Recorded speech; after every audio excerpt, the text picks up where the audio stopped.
Hello dear student, आज मैं आप लोगों को भौतिक विज्ञान में विद्युत चैप्टर पढ़ाने जा रहा हूँ। ओके स्टूडेंट, तो ध्यान दीजिए। विद्युत विद्युत को इंग्लिश में इलेक्ट्रिसिटी कहते हैं। ओके स्टूडेंट, तो विद्युत चैप्टर में सबसे पहला टॉपिक आवेश होता है। ओके स्टूडेंट, तो सबसे पहले आज मैं आप लोगों को आवेश के विषय में बताने जा रहा हूँ। ओके, तो विद्युत चैप्टर में सबसे पहला टॉपिक क्या होता है? आवेश। ओके, आवेश को इंग्लिश में चार्ज कहते हैं। चार्ज मीन्स क्या होता है? आवेश। तो देखिए आवेश क्या होता है? किसी पदार्थ का वह गुणधर्म जिसके कारण वह अपने चारों ओर विद्युत क्षेत्र तथा चुंबकीय क्षेत्र दोनों उत्पन्न कर सकता है, उसे आवेश कहते हैं। ओके स्टूडेंट, तो किसी भी पदार्थ का या किसी भी द्रव्य का वह प्रॉपर्टी जिसके कारण वह अपने चारों ओर विद्युत क्षेत्र व चुंबकीय क्षेत्र दोनों उत्पन्न कर सकता है, उसे आवेश कहते हैं। ओके स्टूडेंट, तो आप यहाँ ध्यान दीजिए, आवेश अपने चारों तरफ विद्युत क्षेत्र भी उत्पन्न कर सकता है, वह चुंबकीय क्षेत्र भी उत्पन्न कर सकता है। लेकिन कब वह विद्युत क्षेत्र उत्पन्न करेगा, कब चुंबकीय क्षेत्र उत्पन्न करेगा, या तो कब दोनों उत्पन्न करेगा, आइए उसके बारे में डिस्कस करते हैं। ओके स्टूडेंट, तो देखिए तीन महत्वपूर्ण पॉइंट है आवेश से रिलेटेड। आप इनको आप दिमाग में फीड कर लीजिए, बहुत इंपॉर्टेंट पॉइंट है आवेश से रिलेटेड। ओके स्टूडेंट, तो देखिए फर्स्ट पॉइंट, स्थिर आवेश अपने चारों ओर विद्युत क्षेत्र उत्पन्न करता है। अर्थात कोई आवेश रुका हुआ है, स्थिर आवेश का मतलब रुका हुआ है, गतिमान नहीं है, वो गति नहीं कर रहा है, यानी रुका हुआ आवेश अपने चारों तरफ केवल विद्युत क्षेत्र उत्पन्न करता है। ओके डियर स्टूडेंट, तो आपको याद होना चाहिए, बहुत इंपॉर्टेंट पॉइंट आप याद रखें। यदि कोई आवेश रुका हुआ है, स्थिर है, तो वह अपने चारों तरफ केवल विद्युत क्षेत्र उत्पन्न करेगा, आप याद रखें। सेकेंड पॉइंट देखिए, एक समान वेग से गतिमान आवेश विद्युत क्षेत्र व चुंबकीय क्षेत्र दोनों उत्पन्न करता है। एक समान वेग से गतिमान आवेश विद्युत क्षेत्र भी उत्पन्न करता है व चुंबकीय क्षेत्र भी उत्पन्न करता है। एक समान वेग का मतलब डियर स्टूडेंट, उसका वेग तो वो वेग नहीं बढ़ रहा है, यानी एक समान वेग से गतिमान है, उसका वेग नहीं बढ़ रहा है, अर्थात त्वरण क्या है? जीरो। अब जैसा कि जानते हैं, एक समान वेग से कोई पिंड गतिमान है या कोई भी कण गतिमान है, तो उसका त्वरण क्या होता है? जीरो होता है। ओके, यानी इस कंडीशन में त्वरण क्या होगा? आवेश का जीरो होगा। त्वरण क्या होगा? आवेश का जीरो, क्योंकि वह एक समान वेग से गतिमान है। क्योंकि त्वरण किसे कहते हैं? वेग में परिवर्तन होता है तभी त्वरण का कॉन्सेप्ट आता है। लेकिन यहाँ क्या है? आवेश जो है एक समान वेग से गतिमान है, अर्थात वेग उसका बदल नहीं रहा है। तो एक समान वेग से कोई आवेश यदि गतिमान है तो वह विद्युत क्षेत्र व चुंबकीय क्षेत्र दोनों उत्पन्न करता है, याद रखें। जब आवेश रुका हुआ है तो वह केवल विद्युत क्षेत्र उत्पन्न करेगा। जब आवेश एक समान वेग से गतिमान है, अर्थात उसका त्वरण क्या है? जीरो है, तो विद्युत क्षेत्र व चुंबकीय क्षेत्र दोनों उत्पन्न करता है। ओके स्टूडेंट, तीसरा पॉइंट ध्यान दीजिए, त्वरित आवेश। त्वरित आवेश का क्या मतलब? उसका त्वरण कुछ न कुछ अवश्य होगा, यानी एक समान वेग से गतिमान नहीं होगा, उसका वेग घटेगा बढ़ेगा, यानी वेग में परिवर्तन अवश्य होगा। वेग में परिवर्तन अवश्य होगा, वेग परिवर्तन होगा तभी उसमें त्वरण आएगा। इसीलिए हम कह रहे हैं त्वरित आवेश। त्वरित आवेश का मतलब उसके वेग में परिवर्तन हो रहा है, वह मोशन कर रहा है और उसके वेग में परिवर्तन भी हो रहा है। ओके स्टूडेंट, तो त्वरित आवेश विद्युत व चुंबकीय क्षेत्र के साथ साथ विद्युत चुंबकीय तरंगों के रूप में विकिरण ऊर्जा का भी उत्सर्जन करता है।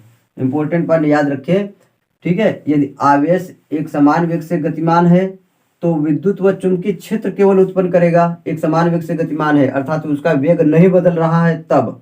लेकिन यदि वह उसका वेग बदलता रहे, यानी उसका कुछ न कुछ त्वरण हो, तो उसमें हम त्वरित आवेश कह रहे हैं।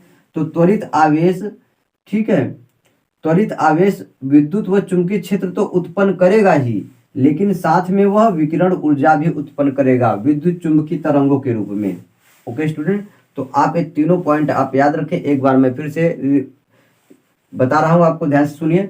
स्थिर आवेश यानी रुका हुआ आवेश अपने चारों तरफ केवल विद्युत क्षेत्र उत्पन्न करेगा, पहला पॉइंट। दूसरा पॉइंट, एक समान वेग से गतिमान आवेश, यानी आवेश एक समान वेग से आगे बढ़ रहा है, उसके वेग में कोई परिवर्तन नहीं हो रहा है, तो वह केवल विद्युत व चुंबकीय क्षेत्र दोनों उत्पन्न करेगा, विद्युत क्षेत्र व चुंबकीय क्षेत्र दोनों उत्पन्न करेगा। लेकिन यदि वही आवेश क्या हो, वेग में परिवर्तन हो, उसके वेग में परिवर्तन हो। वेग में परिवर्तन होने का मतलब उसका त्वरण कुछ न कुछ होगा, क्योंकि वेग परिवर्तन को ही त्वरण कहते हैं। तो त्वरित आवेश विद्युत व चुंबकीय क्षेत्र तो उत्पन्न करेगा ही, साथ में विद्युत चुंबकीय तरंगों के रूप में विकिरण ऊर्जा का भी उत्सर्जन करता है। ओके स्टूडेंट, तो इसको नोट कर लीजिए। फिर मैं आवेश से रिलेटेड नेक्स्ट पॉइंट आपको बताने जा रहा हूँ। ओके डियर स्टूडेंट, मैंने अभी आपको आवेश की परिभाषा और आवेश से संबंधित 3 महत्वपूर्ण पॉइंट बताया। अब मैं आपको 4 महत्वपूर्ण पॉइंट और बताने जा रहा हूँ। ओके स्टूडेंट, तो आप इनको ध्यान से ठीक है सुने और याद कर लें। ओके, तो देखिए आवेश से रिलेटेड चौथा पॉइंट देखिए क्या है। आवेश सदैव द्रव्यमान से संबंधित होता है। आवेश सदैव द्रव्यमान से संबंधित होता है। इसका मतलब है यदि आवेश है तो वहां पर द्रव्यमान का होना आवश्यक है। ओके स्टूडेंट, प्रत्येक आवेश का कुछ न कुछ द्रव्यमान अवश्य होता है। प्रत्येक आवेश का कुछ न कुछ द्रव्यमान अवश्य होता है। आगे देखिए, जबकि द्रव्यमान का आवेश से संबंधित होना आवश्यक नहीं है। इसका मतलब द्रव्यमान के पास आवेश का होना आवश्यक नहीं है। द्रव्यमान के पास आवेश का होना आवश्यक नहीं है, जबकि आवेश के पास द्रव्यमान का होना आवश्यक है। ओके, एक बार फिर से मैं क्लियर कर दे रहा हूं।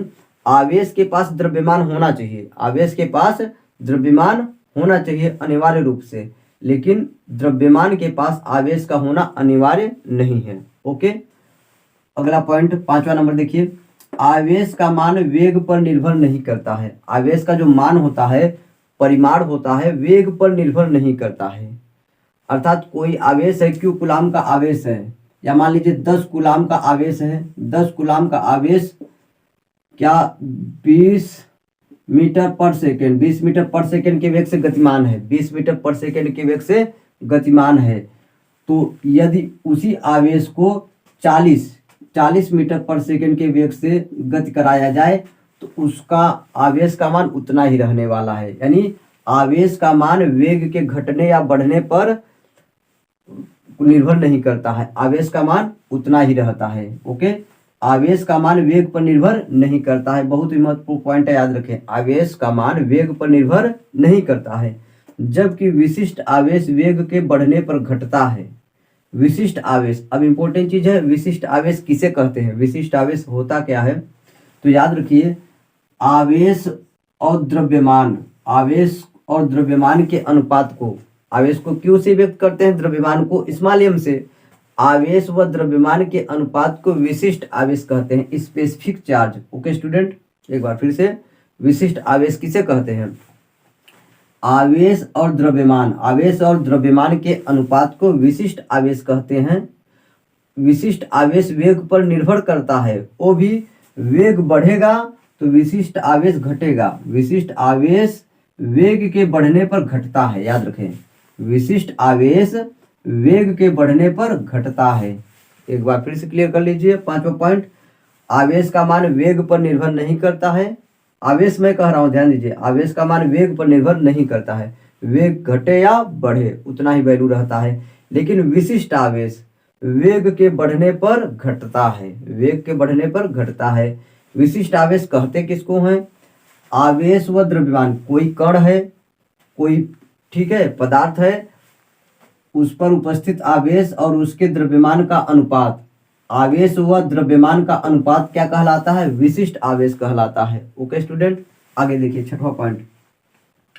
आवेश सदैव किसी चालक के पृष्ठ पर एकत्रित होता है। आवेश सदैव किसी चालक के पृष्ठ पर एकत्रित होता है। इसका क्या मतलब है, देखिए जैसे मान लीजिए कोई गोला है, ठीक है, ये क्या है, कंडक्टर है, धातु का एक गोला है। इसको मान लीजिए किसी भी तरीके से चार्ज किया गया, इसको प्लस चार्ज इसको दिया गया, इसको प्लस चार्ज कैसे भी इसको दिया गया। ओके स्टूडेंट, तो क्या होगा, ये जो धातु का गोला है, जो कंडक्टर है, जो भी चार्ज इसको दिया जाएगा वो चार्ज जो है इसके पृष्ठ पर एकत्रित होगा, यानी पृष्ठ के अंदर अंदर नहीं जाएगा चार्ज। आवेश जो है, आवेश सदैव किसी चालक के पृष्ठ पर एकत्रित होता है। ओके स्टूडेंट, कोई एक धातु का गोला है, उसको जैसे किसी भी तरीके से चार्ज किया गया, ओके, चाहे प्लस चार्ज हो चाहे माइनस चार्ज हो, तो जो चार्ज है वो चार्ज जो है अंदर नहीं जाता, पृष्ठ पर एकत्रित होता है। ओके स्टूडेंट, तो याद रखें चार्ज जैसे पूछ लिया जाए यहाँ पर चार्ज की वैल्यू, तो चार्ज की वैल्यू गोले के अंदर क्या होगा, जीरो।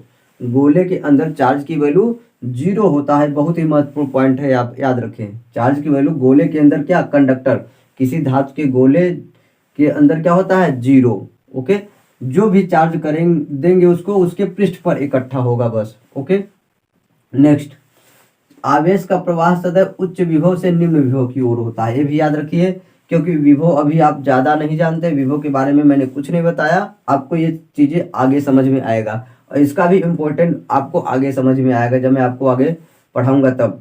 ओके, तो आवेश का प्रवाह सदैव उच्च विभव से निम्न विभव की ओर होता है, आप याद रखें। तो ये आवेश से रिलेटेड ये 7 महत्वपूर्ण पॉइंट मैंने आपको बताया, फिर मैं आपको आगे बताने जा रहा हूँ, इसको पहले आप नोट कर लीजिए। Okay student,